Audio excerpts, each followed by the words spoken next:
We define the blockchain as a chain of blocks, where each block generates a hash value that is calculated based on the hash value of the block that came before.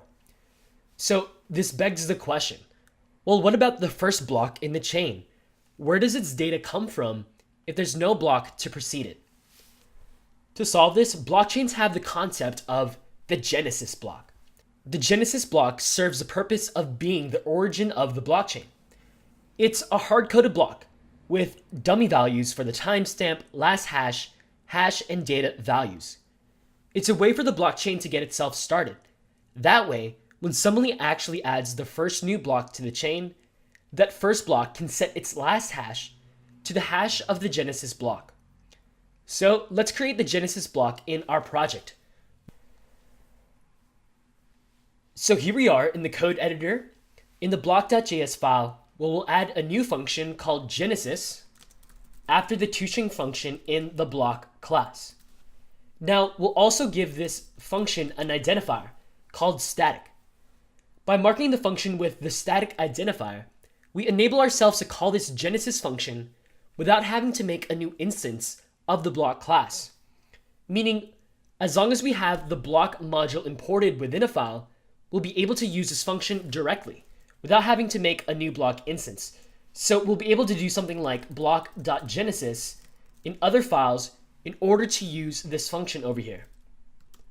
All right, with this genesis function now, we can create a new instance of this block class and return it.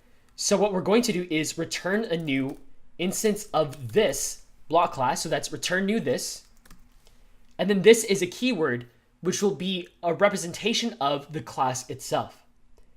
Now, as for the arguments within this genesis this function, we can create some default values for a genesis block.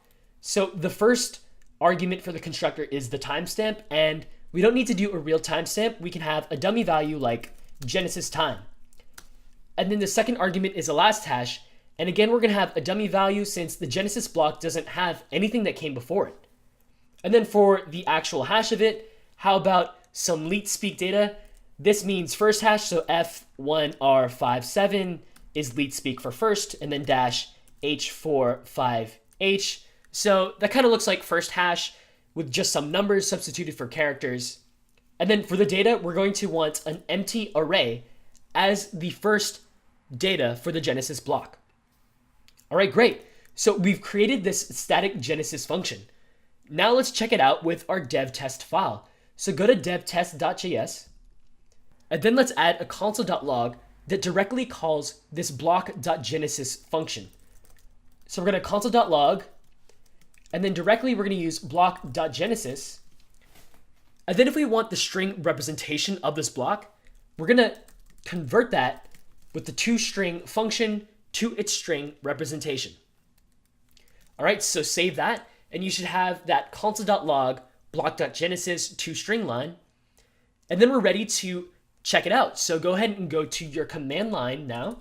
So in the command line, let's run our testing script, npm run dev-test, and you may have it still running in the background from the previous lesson, but if not, go ahead and re-execute the script.